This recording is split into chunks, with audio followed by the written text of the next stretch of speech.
toi qui as les paroles de la vie éternelle, tu es la résurrection et la vie. Alléluia. Voici pourquoi je me confie en toi, ainsi que ma famille, ma maison, Seigneur, cette nation, Seigneur, quand tu me vois en terre-mère, je nous confie en toi, Seigneur de gloire, que tes desseins s'accomplissent, Père, au nom de Jésus. Merci, Seigneur. Gloire, honneur à toi, qui règne à jamais. Nous bénissons ton nom, nous prions ainsi, Père, au nom de Jésus. Amen. Amen, amen, amen, amen. Gloire à Jésus, gloire à Jésus, gloire à Jésus, gloire à Jésus.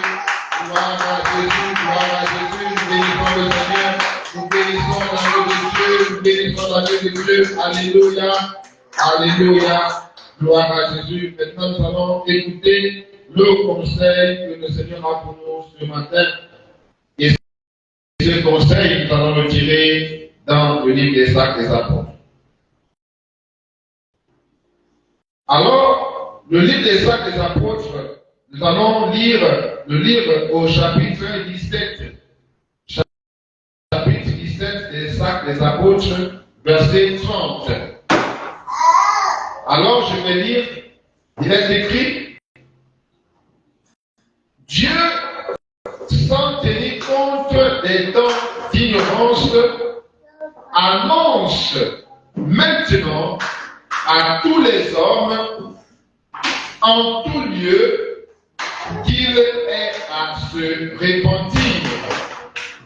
Je reprends. Dieu, sans tenir compte des temps d'ignorance, annonce maintenant à tous les hommes, en tout lieu, qu'ils aient à se repentir. Gloire à Jésus. Alors ce matin, nous allons parler de la repentance. Oui, pour dire que la repentance, c'est le must. Encore plus maintenant. Gloire à Jésus. Oui, la repentance, c'est le must. Et maintenant que nous sommes au temps de la fin, il est plus que urgent, bien aimé, urgent pour chacun de nous, urgent pour tous les hommes de se repentir et de devenir à Jésus. C'est plus qu'une urgence, bien aimé, car nous sommes au temps de la fin, car les temps sont finis et maintenant nous devons nous repentir. Dieu ne tient plus compte des temps d'ignorance. Il serait plus, recevable l'argument selon lequel je ne savais pas, bien aimé, ce temps-là est révolu où on pouvait encore dire je ne savais pas. Parce que Dieu dit expressément ici qu'il ne tient pas compte des temps d'ignorance. Nous avons coutume de dire que nul n'est censé ignorer la loi. Ce n'est pas parce qu'on ignore la loi qu'on est exempté des effets de cette loi. Si donc nous transgressons la loi par ignorance, cela ne nous exemptera pas des conséquences, des effets de cette loi. Parce que nul n'est censé ignorer la loi. Il en est de même, bien aimé, aujourd'hui, alors que nous sommes en train d'aller au terme final de cette vie, de cette génération, de ce temps que le Seigneur nous a accordé à vivre sur la terre. Car Dieu a fixé un temps, bien aimé, pour l'homme de vivre sur la terre. Puis vient le jugement de la terre, du ciel et de la création. Après qu'il y ait un nouveau ciel et une nouvelle terre, alors ce temps-là est déjà arrivé à son terme et nous devons nous préparer à rendre compte à notre Dieu. Nous devons nous préparer à la rencontre de notre Dieu parce que chacun va rendre compte de sa vie. Chacun va rendre compte de la manière avec laquelle il a vécu sur la terre. Et ce temps, il est déjà très très proche. Voici pourquoi il est urgent maintenant que nous tous, autant que nous sommes, petits et grands, hommes, femmes, jeunes ou vieux, nous tous qui sommes sur la terre, des hommes sur la terre, il est important pour toi et moi, mon frère, ma soeur, que nous nous puissions maintenant venir à la repentance, que nous puissions nous repentir. Alléluia. Voilà, bien-aimé, le temps est arrivé pour toi et moi pour que nous puissions revenir à notre Père. Bien-aimé, la repentance, c'est le message central de la loi, des prophètes, de Christ lui-même et des apôtres. Bien-aimé, la loi a prêché la repentance. Les prophètes ont prêché la repentance. Christ lui-même a prêché la repentance. Et mieux encore, les apôtres qui sont ses disciples qu'il a laissés, qu'il a envoyés partout sur la terre, ils ont aussi prêché la repentance. Donc la repentance, c'est ce message central. La repentance, bien aimé, c'est le point focal du message que le Seigneur a pour son peuple. La repentance, c'est donc ce message central qui parle de bout en bout, depuis la Genèse à l'Apocalypse, bien-aimé, qui, en filigrane, se dessine, même dans les textes les plus anciens, alléluia, que sont la Genèse, l'Exode, et tous ces textes bibliques qui sont dans l'Ancien Testament, et encore aujourd'hui dans le Nouveau Testament. La repentance sillonne, la repentance se vit, la repentance peut se lire, alléluia. Et donc nous disons que c'est un message central que nous retrouvons dans la parole de Dieu qui est la Bible. Et donc, parce que c'est le message central, c'est le message le plus important que le Seigneur nous a donné, c'est même ça l'évangile éternel, alors cette repentance-là, ce message, doit être la base doctrinale de tout messager ou de tout point de l'éternel. C'est donc, bien aimé, la nourriture du temps convenable. La repentance, bien aimé, selon le livre de Matthieu 24, verset 45, c'est la nourriture au temps convenable. La nourriture que nous devons manger aujourd'hui en tant qu'enfant de Dieu, c'est la repentance. Nous devons entendre le message de la repentance. Nous devons prêcher le message de la repentance. Nous devons avoir une vie de repentance. Notre mode de vie, c'est la repentance. Oui, la repentance doit être notre mode de vie. Nous devons l'attendre, nous devons la prêcher, nous devons la vivre, bien aimé. La repentance, c'est notre mode de vie. C'est cela que nous devons comprendre, bien aimé. Moïse a prêché la repentance à Pharaon. Nous le savons tous, bien aimé. Élie, par exemple, devant les prophètes de Baal et devant même Israël, a prêché la repentance. Oui, bien aimé, lorsque Moïse et Élie étaient sur le mont Carmel, il a prêché la repentance.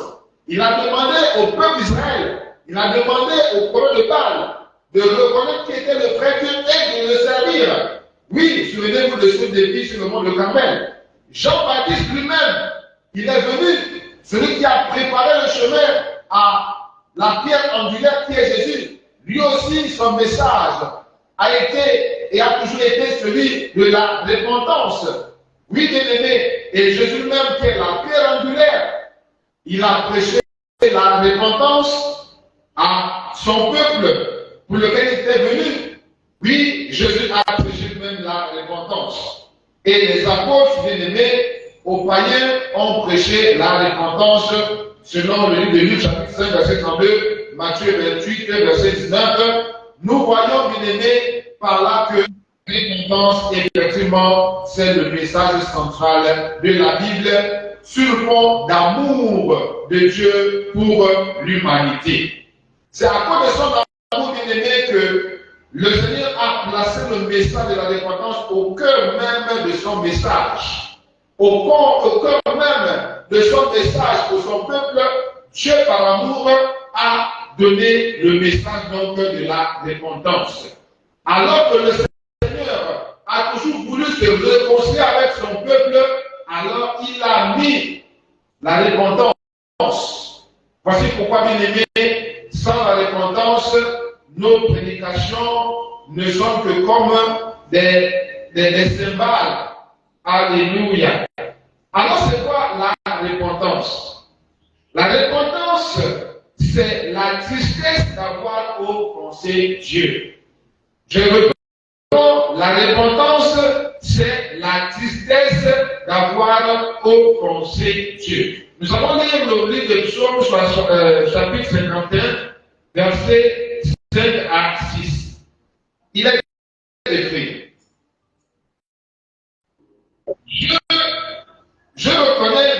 car je reconnais mes transgressions et mon péché est constamment devant moi.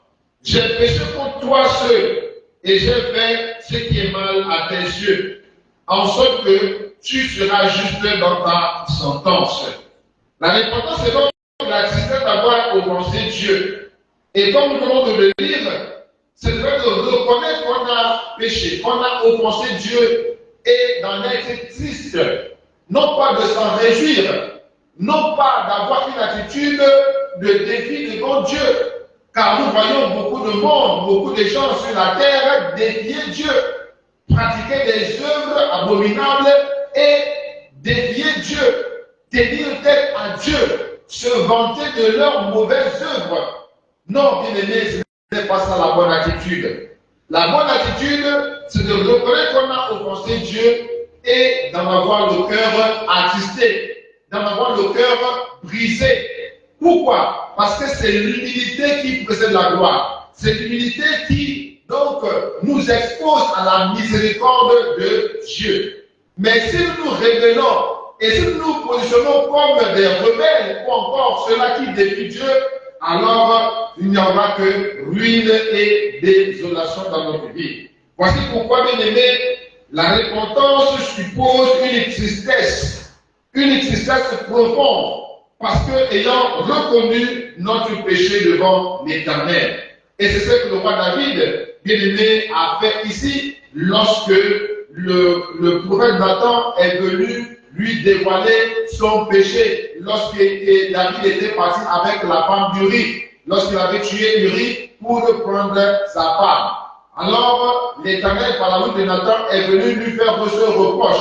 Et David a reconnu son péché et il est revenu à Dieu. Parce qu'effectivement, lorsque nous nous repentons, nous prenons aussi la décision de revenir vers Dieu. Parce que le péché nous éloigne de Dieu. Le péché nous sépare de Dieu. Le péché nous tient éloigné de Dieu. Le péché tisse un mur de séparation ou bâtit et riche un mur de séparation entre nous et Dieu.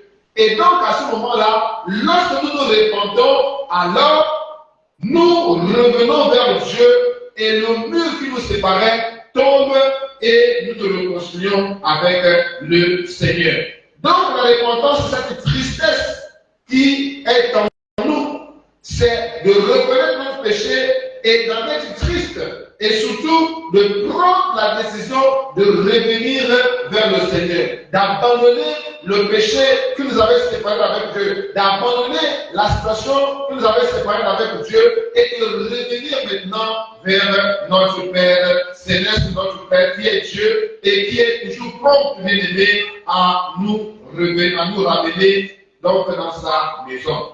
Rappelons-nous du fils prodigue, bien aimé, qui dans l'unité est revenu à son père. Il a reconnu qu'il avait offensé son père.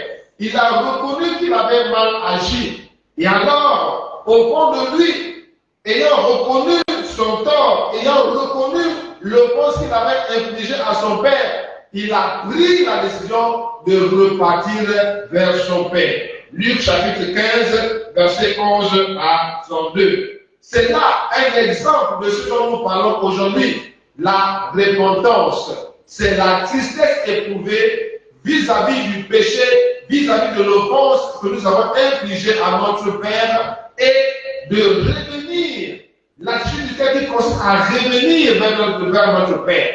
Alors, le Fils prodigue nous enseigne énormément là-dessus. Il a reconnu au fond de lui, là qu'il est rentré au-dedans de lui-même. Il est rentré au-dedans de lui-même et alors il a reconnu qu'il avait mal agi. Alors lisons rapidement ce passage, Luc chapitre 15, à partir du verset 11. Il est écrit ceci.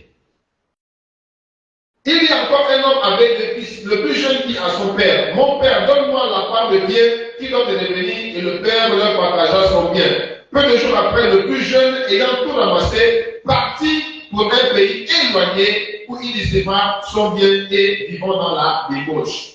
Ici, bien aimés, nous avons dit que le péché est ce qui nous éloigne de Dieu. Le péché est ce qui nous sépare de Dieu. Le péché est ce qui nous tient loin de Dieu. Et ici, le fils prodigue, dans ce passage, s'est éloigné de son Père. Alléluia. Donc ici, bien aimés, nous comprenons que le péché, c'est ce qui nous éloigne de Dieu. Quand tu te sépares de ton Père, c'est à cause du péché, bien aimé.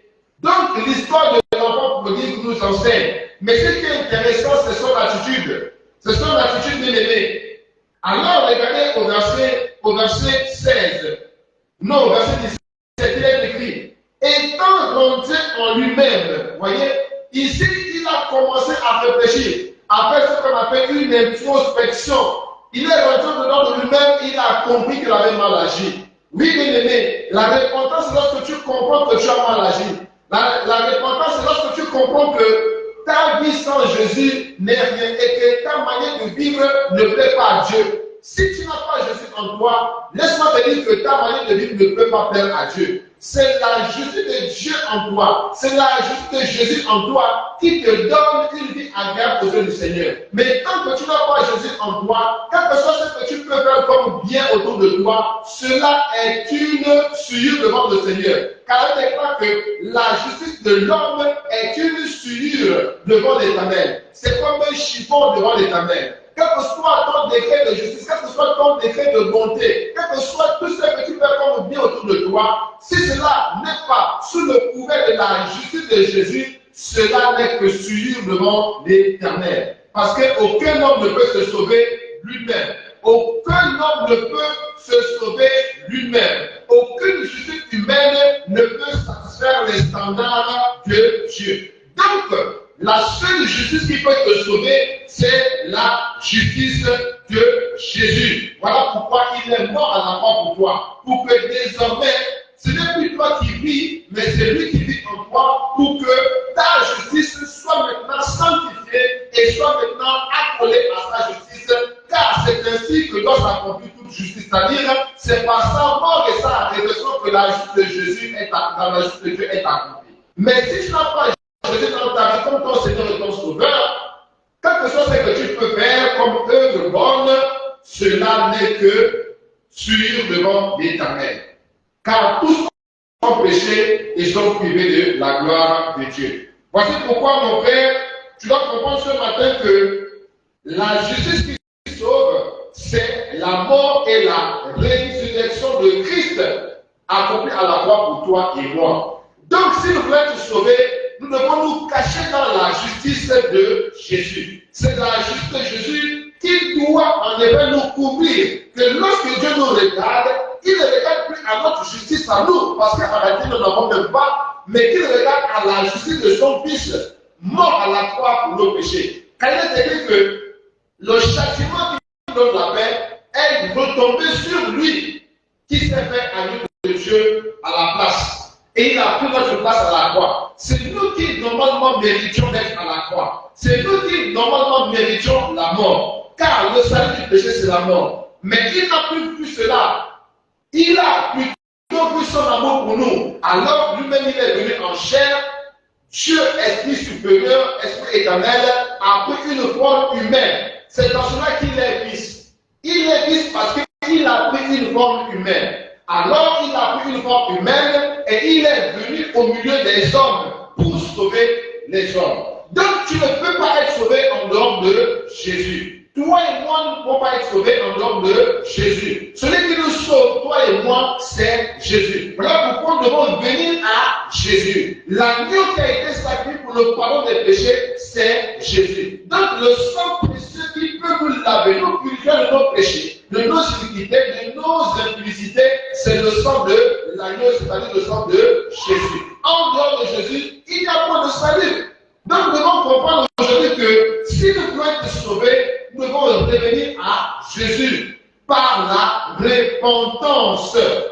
Nous devons revenir à Jésus par la devons emprunter le chemin de la repentance pour venir à Dieu. Gloire à Jésus. Jésus est donc le chemin de la repentance.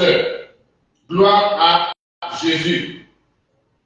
Bien aimé, on comprend que la repentance, c'est ce chemin-là qui nous réconcilie à Jésus, qui nous amène à la réconciliation avec le Père. Et nous disons que c'est le must, plus encore maintenant. Pourquoi? Parce que le must, c'est quoi? C'est ce qui doit se faire en réalité. Le must, c'est ce qui doit se faire.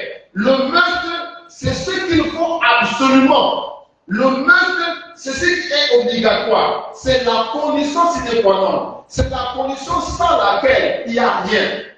Donc la repentance, c'est notre must. La repentance, c'est le must en ce temps de la fin. La repentance, c'est le must de tous ceux qui veulent aller au ciel. La repentance, c'est le must de tous ceux-là qui veulent être réconciliés avec le Père. La repentance, c'est le must de tous ceux-là qui veulent véritablement être agréables devant le Père. La repentance, c'est le must, bien-aimé. Pourquoi? Parce que sans la repentance, bien-aimé, nous ne pouvons pas être agréables devant le Seigneur. En somme, s'humilier devant Dieu, éprouver la tristesse d'avoir offensé Dieu et revenir à lui, c'est ce qu'il nous faut absolument, nous qui sommes pécheurs. C'est ce qu'il nous faut. C'est ça la condition sine qua non, bien aimé. La repentance est la condition sine qua non pour les pécheurs. La repentance, c'est le must pour les hommes pécheurs. La repentance, je le répète, c'est le must pour les hommes pécheurs, surtout davantage en ce temps de la fin. C'est une obligation, bien-aimé, de se repentir. C'est une obligation, bien-aimé. C'est ça le must. C'est ce qu'il faut. C'est l'obligation. Pourquoi, bien-aimé? Pourquoi nous repentir? Pourquoi est-ce que la repentance est le must? Pourquoi est-ce que nous devons absolument passer par la repentance afin d'être réconciliés avec le Père? Bien aimé, c'est la condition pour obtenir du Seigneur Jésus le pardon des péchés. Tu dois comprendre que la repentance est une obligation dans la mesure où c'est par la repentance que nous parvenons au pardon de nos péchés. Je vais être le plus simplement possible dans mes propos. Sans la repentance, tu ne peux pas obtenir le pardon de tes péchés. Si tu ne te réponds pas devant le Seigneur, si tu ne regrettes pas le mal que tu as fait, si tu n'es pas attristé dans ton cœur par rapport au mal que tu as commis, par rapport à ta manière de vivre, par rapport à ta façon de faire les choses qui ne plaisent pas à Dieu, tant que tu ne te réponds pas, tant que ton cœur n'éprouve pas de la tristesse vis-à-vis de tes actes malheureux, vis-à-vis de ta vie malheureuse, vis-à-vis de ta mauvaise vie, vis-à-vis de ta méchanceté, bien-aimé, il n'y aura pas de pardon des péchés. Parce que ce qui nous accorde, ce qui nous accorde le pardon, ce qui crée le pardon dans nos vies, c'est la repentance. Ce qui fait que le pardon soit disponible pour toi et moi, c'est la repentance. Lisons rapidement le livre des Actes des Apôtres, chapitre 5. Actes des Apôtres, chapitre 5. Il est écrit au verset 61 ceci.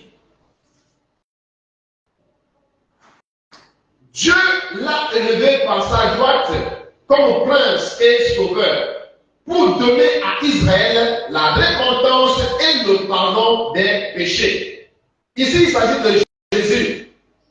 Pierre est en train de s'adresser à la foule. Et il est en train de dire que celui que vous avez crucifié là, cet homme appelé Jésus que vous avez crucifié là, c'est par lui que le Dieu de l'univers, le Dieu d'Abraham, d'Isaac et de Jacob, le Dieu de vos pères là, c'est par ce Jésus que vous avez crucifié là, que ce Dieu-là nous donne le pardon des péchés. Si nous ne nous répandons pas au nom de celui-là que nous avons crucifié à la croix, Dieu ne peut pas nous accorder le pardon de nos péchés. Donc nous comprenons finalement que la repentance, c'est ce qui ouvre le cœur de Dieu et fait que Dieu puisse nous pardonner nos péchés. La repentance, c'est cet acte de contrition de notre cœur.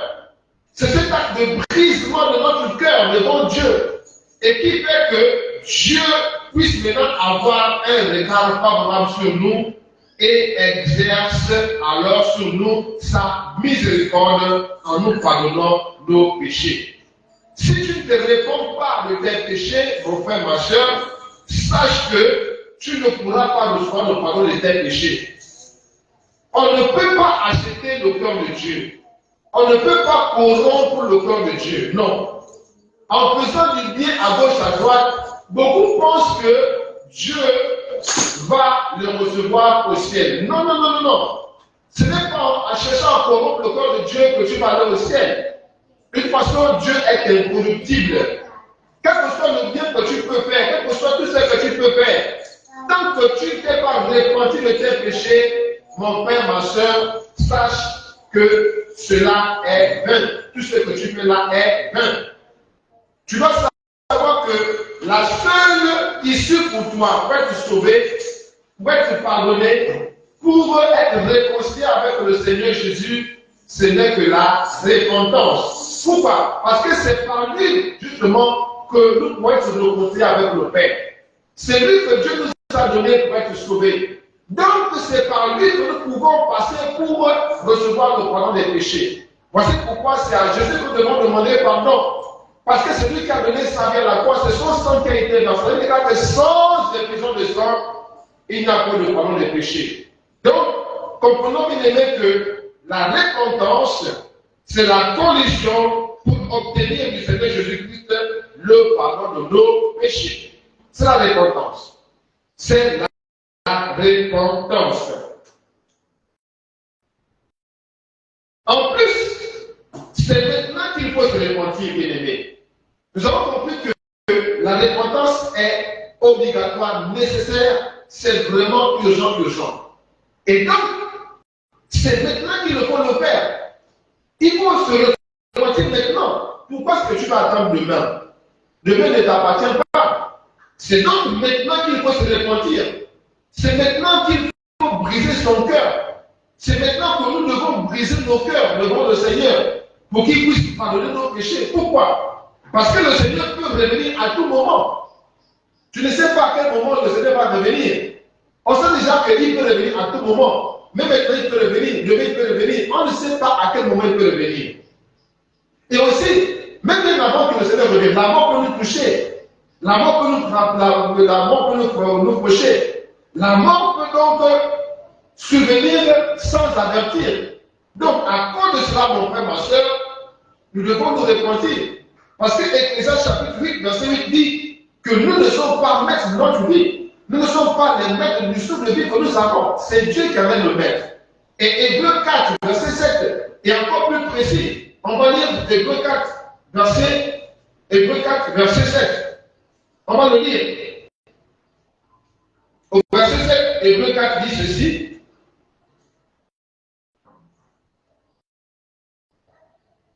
Dieu fixe de nouveau un jour, aujourd'hui. Donc c'est aujourd'hui, aimé. Dieu fixe de nouveau un jour, aujourd'hui, en disant dans David, si longtemps après, comme s'il est dit plus haut, aujourd'hui, si vous entendez sa voix, n'endurcissez pas vos cœurs. Bien aimé, c'est maintenant que nous entendons la voix de Dieu que nous devons nous repentir. C'est maintenant que, lorsqu'on t'invite à te repentir, que tu dois le faire. C'est maintenant que tu prends conscience de ta vie sans Jésus que tu dois te repentir. N'attends pas demain. C'est maintenant. Parce que Dieu fixe un jour, un nouveau jour. Et ce jour-là, c'est aujourd'hui. Autrement dit, quand Dieu te donne le souffle de vie, c'est un nouveau jour que Dieu t'a fixé. C'est un nouveau jour que Dieu t'a donné. Donc, le fait que tu te réveilles le matin, c'est un nouveau jour que Dieu t'a donné pour que tu puisses te repentir. C'est une nouvelle opportunité que Dieu te donne pour que tu puisses te repentir. Ne te laisse pas distraire par les choses de ce monde. Ne te laisse pas distraire par les discours des hommes faux. Ne te laisse pas distraire par des raisonnements charnels, mondains, par les raisonnements des faux docteurs. C'est maintenant que tu vas te repentir. Qu'est-ce qui t'empêche de te repentir maintenant, bien-aimé? Est-ce le luxe? Est-ce le pouvoir? Est-ce la gloire? Est-ce la renommée? Est-ce l'argent qui t'empêche de te repentir? Qu'est-ce qui t'empêche de te repentir maintenant? C'est maintenant que tu as le temps de te repentir. C'est maintenant, c'est l'instant présent que tu possèdes.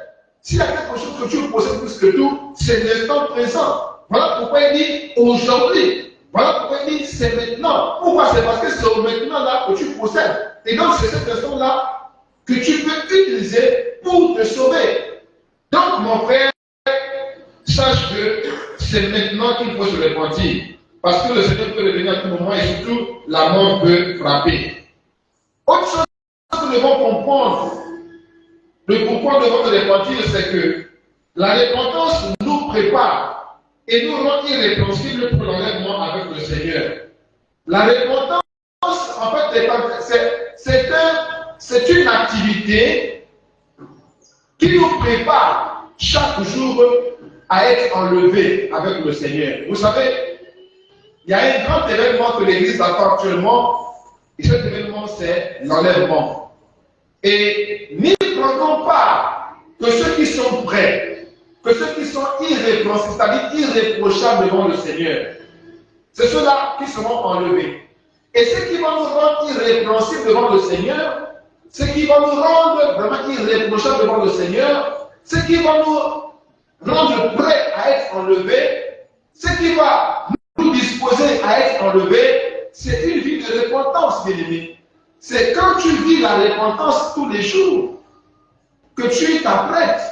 Pourquoi? Parce que, bien aimé, tu vas comprendre que Dieu purifie nos sueurs, les sueurs de la chair, les sueurs de l'esprit. C'est par la repentance. C'est lorsque nous repentons que Dieu décide alors de nous laver de nos sueurs.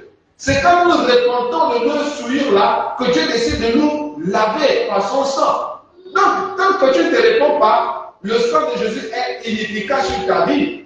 Mais dès lors que tu te réponds de ta vie, de ta mauvaise vie, dès lors que tu te réponds de tes péchés, le sang de Jésus à ce moment-là devient puissant pour laver tes péchés, pour enlever tes péchés, pour enlever tes sueurs, pour enlever tes iniquités. Bref, le sang de Jésus devient à ce moment-là puissant pour te rendre pur, pour te rendre propre, pour te rendre irrépréhensible devant le Seigneur. Et donc de t'apprêter à être enlevé. C'est cela que nous devons comprendre, bien aimé. Le livre de 1 Jean, chapitre 1, nous le dit. 1 Jean dit quoi? Si nous confessons nos péchés, il est justement de nous pardonner et de nous purifier. Voyez? Donc, c'est lorsque nous nous confessons devant le Seigneur, lorsque nous répondons devant le Seigneur, lorsque nous reconnaissons d'avoir mal agi, lorsque nous reconnaissons que nous l'avons offensé et que nous prenons la décision de changer et de repartir avec lui maintenant nos modèles de vie, c'est à ce moment-là qu'il nous purifie, c'est à ce moment-là qu'il nous lave, c'est à ce moment-là qu'il nous nettoie, c'est à ce moment-là, bien aimé, qu'il nous dispose pour le salut, qu'il nous dispose pour l'enlèvement. Je ne peux pas vous dire, bien aimé, que sans la repentance, on ne peut pas recevoir le pardon des péchés et donc on ne peut pas être lavé. On ne peut pas être purifié. Parce que c'est le péché qui nous souille. C'est le péché qui nous rend sale. Vous voyez un peu comme le porc qui se vote dans la boue. Voilà. La boue ici, là, c'est la métaphore du péché. La boue, c'est l'image du péché. Et le porc aime toujours se voter dans la boue. Oui, bien aimé, quand tu vis dans le péché, quand tu caches ton péché, quand tu restes dans ton péché, tu ressembles à un porc à ce moment-là. Tu prends l'image d'un porc spirituellement. Pourquoi? Parce que la boue, c'est la métaphore du péché. Donc ici, nous devons éviter de manger le porc dans le sens où nous devons éviter de vivre dans le péché. C'est dans ce sens que nous devons comprendre aujourd'hui les Écritures. Ce n'est pas manger le porc physiquement que Dieu nous empêche. Non. Dieu ne nous empêche pas de manger le porc physiquement. Les porcs que nous voyons à gauche à droite, là, on peut les manger. Mais le porc dont il s'agit ici, là, c'est le péché maintenant. Nous devons comprendre que manger le porc, c'est en fait vivre dans le péché. C'est ce que ça veut dire. Spirituellement parlant, prophétiquement parlant, manger le porc, ça signifie vivre dans le péché. Donc quand tu vis dans le péché, en réalité, tu es en train de manger le porc. C'est ça. C'est comme ça qu'on doit comprendre les Écritures. Et donc, toi et moi, qui sommes les enfants de Dieu, on doit éviter la vie du porc. On doit éviter de manger le péché parce que le péché, c'est comme la nourriture, on mange aussi le péché. Le péché, c'est comme quelque chose qu'on consomme. Voilà pourquoi ce ne veut pas qu'on mange le péché. Comme le porc se voit dans la boue, on doit éviter cela. Alors, bien aimés, nous comprenons que c'est la repentance qui nous purifie. C'est la repentance qui nous lave. C'est la repentance qui nous prépare à l'enlèvement. Psaume 51 que nous avons déjà lu, on le voit. Le roi David dit, purifie-moi, lave-moi. Pourquoi? Parce qu'il sait que c'est lorsqu'il se répand comme ça que le Seigneur le purifie. C'est lorsqu'il se répand comme ça, c'est lorsqu'il reconnaît son péché, c'est à ce moment-là que l'Éternel le lave. C'est à ce moment-là que l'Éternel le purifie. Lisons rapidement. Oh Dieu, aie pitié de moi. Psaume 51, verset 3. Oh Dieu, aie pitié de moi dans ta bonté, selon ta grande miséricorde. Efface mes transgressions. Lave-moi complètement de mon iniquité et purifie-moi de mon péché. Car je reconnais mes transgressions et mon péché est constamment devant moi. Vous voyez? Donc c'est quand tu reconnais tes péchés. C'est lorsque tu te réponds. C'est lorsque tu es attristé parce que tu as offensé Dieu. C'est à ce moment-là que tu es lavé. C'est à ce moment-là que tu es purifié. C'est à ce moment-là que tu es sanctifié.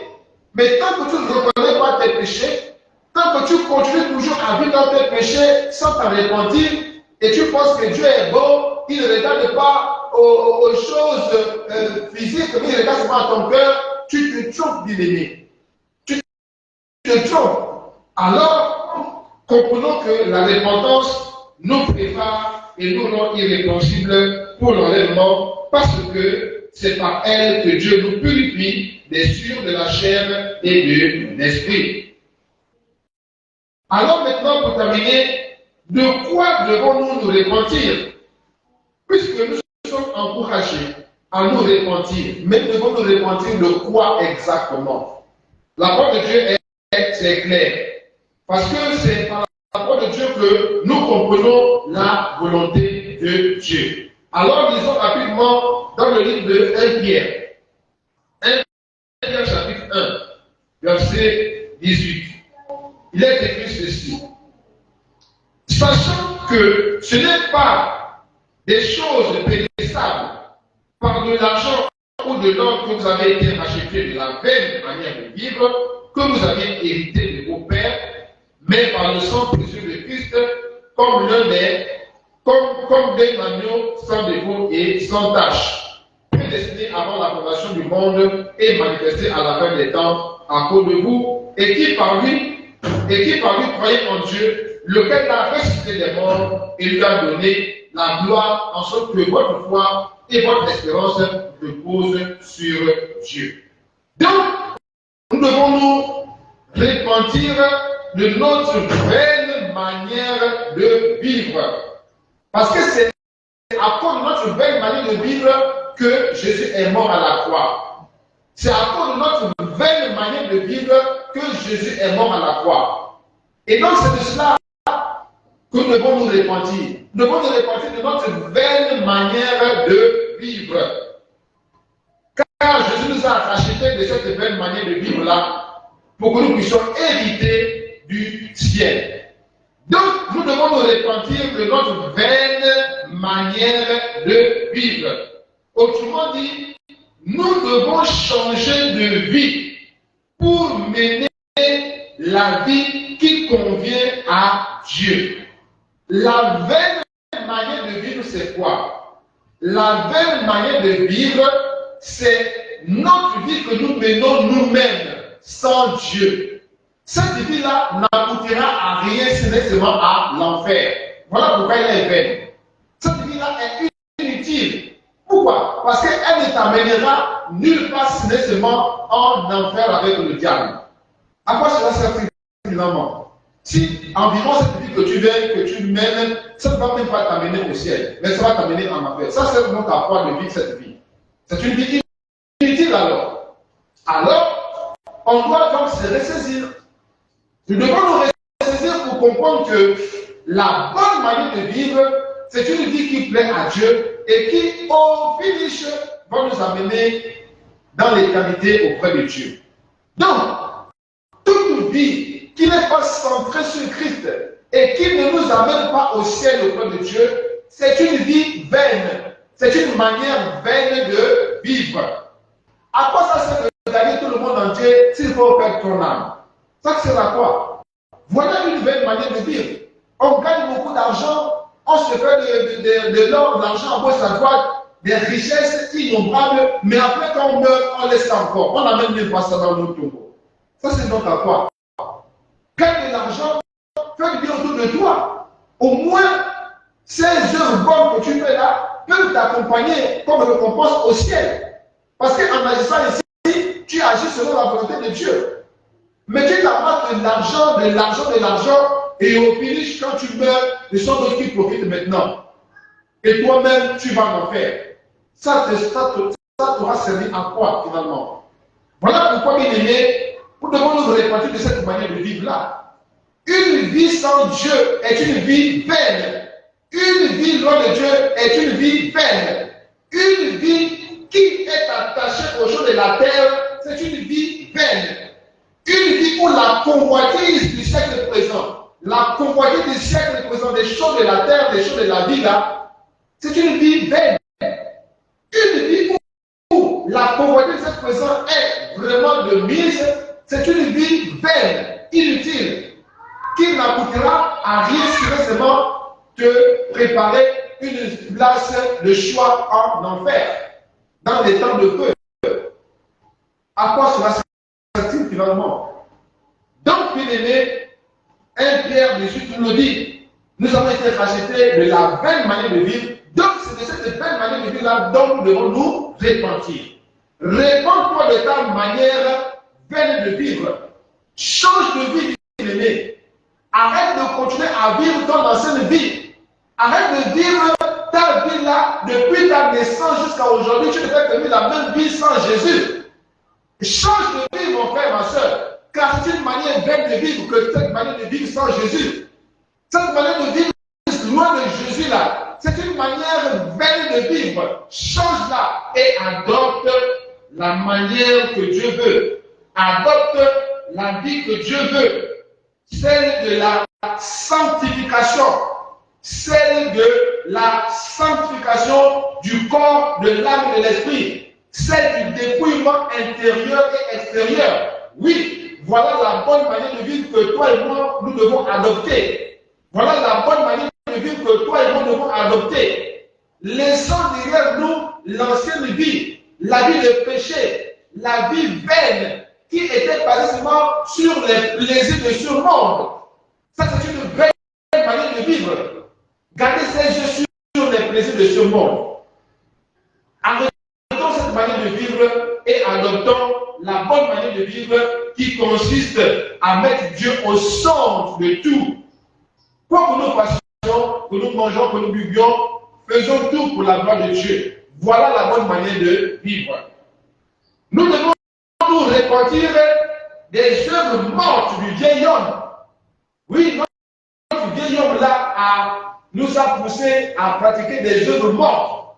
Le vieil homme, c'est notre ancienne nature, la nature adamique, la nature qui nous a entraînés à la mort à cause du péché, car le salaire du péché, c'est la mort. Cette nature adamique-là, on doit donc s'en débarrasser, car cette nature-là nous a entraînés dans des œuvres, et c'était des œuvres mortes. Pourquoi? Parce que ces œuvres que nous pratiquions hier sans Jésus ne nous apportaient pas la vie, ne nous amenaient pas à la vie éternelle, mais plutôt à la mort éternelle. Donc on doit abandonner ces anciennes œuvres mortes-là, de notre vieil homme-là, pour marcher en nouveauté de vie, avec un homme nouveau, vivifié par le sang de l'agneau, vivifié par la parole de Dieu. Oui, c'est cela que le Seigneur attend de toi et de moi.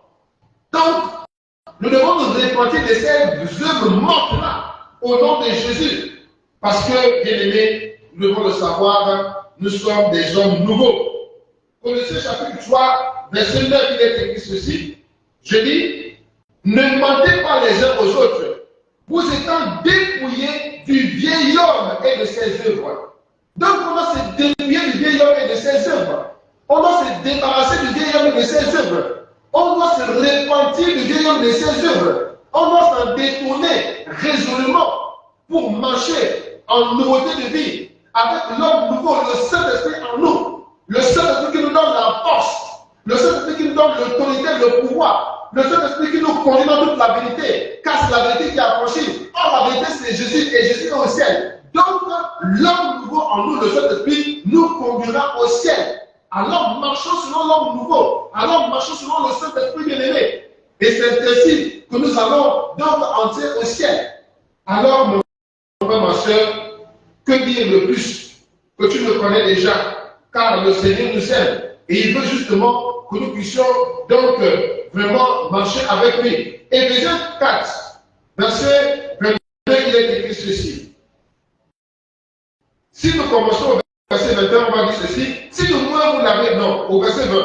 Mais vous, ce n'est pas ainsi que vous avez appris Christ.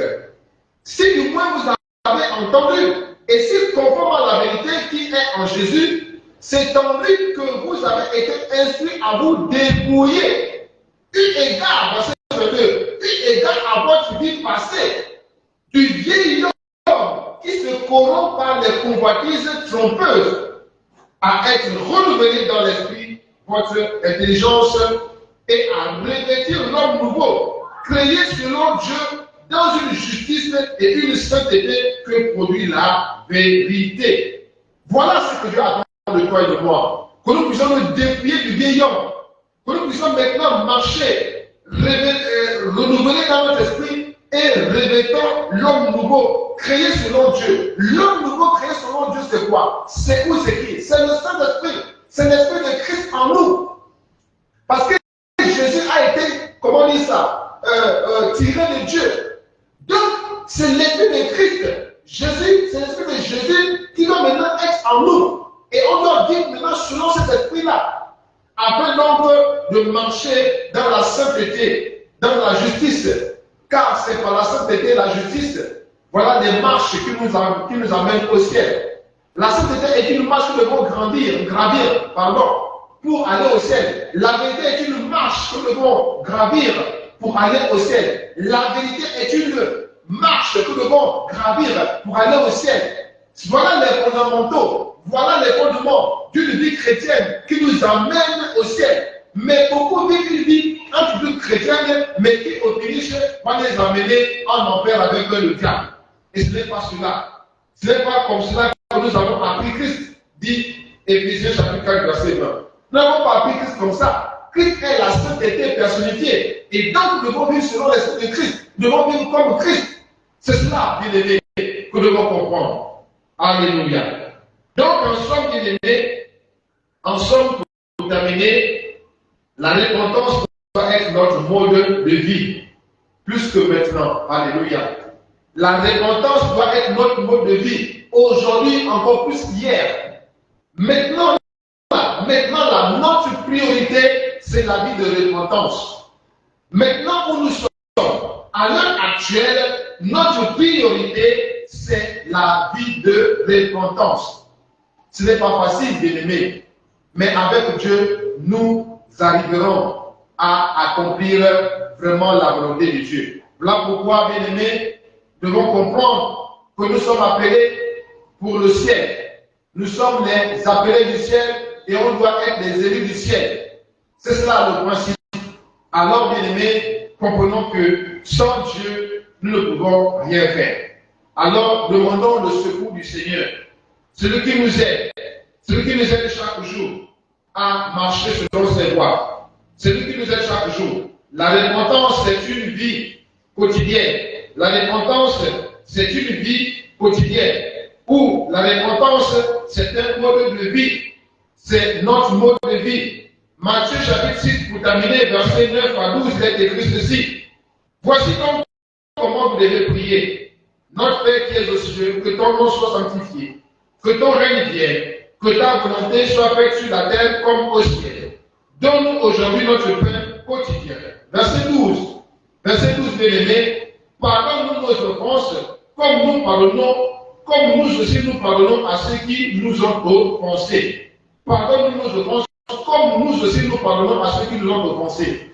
C'est ici, bien-aimé, l'interpellation qui nous fait comprendre que notre vie au quotidien doit être une vie de pardon. On doit pardonner aux autres, mais nous devons aussi pardonner, je veux dire, nous devons aussi demander pardon au Seigneur. Nous ne pouvons pas recevoir le pardon du Seigneur si nous ne pardonnons pas aux autres. Donc, pour nous permettre de comprendre que la repentance, là, c'est une vie quotidienne. C'est notre vie de tous les jours. On pardonne aux autres comme le Seigneur nous pardonne aussi. Il faudrait que nous pardonnions aux autres pour que le Seigneur nous pardonne. Donc, vous voyez que c'est la vie de tous les jours. Il n'y a pas un jour où on ne va pas demander pardon à Dieu. Il n'y a pas un jour où on ne va pas se repentir. On doit se repentir tous les jours. Dès que tu te réveilles le matin, bien-aimé, sache que c'est une occasion que Dieu te donne pour revoir ta vie et t'ajuster selon les standards de sainteté, de vérité, de justice de notre Seigneur Jésus-Christ de Nazareth. Alors que le Seigneur nous aide à marcher dans une vie de repentance pour que, au dernier jour, nous puissions hériter comment dire ça, hériter du royaume, hériter du ciel avec le Seigneur dans son palais de gloire. Que le Seigneur bénisse sa parole et qu'il nous aide chaque jour à marcher selon ses voies dans une vie de repentance. Au nom de Jésus, nous prions. Amen. Amen, amen, amen. Gloire à Jésus, gloire à Jésus, gloire à Jésus, gloire à Jésus, gloire à Jésus. Que le Seigneur soit béni. Amen, amen. Gloire à Jésus. Alors nous allons prier le Seigneur pour que le Seigneur nous aide à véritablement marcher dans une vie de repentance. Prions ensemble encore le Seigneur.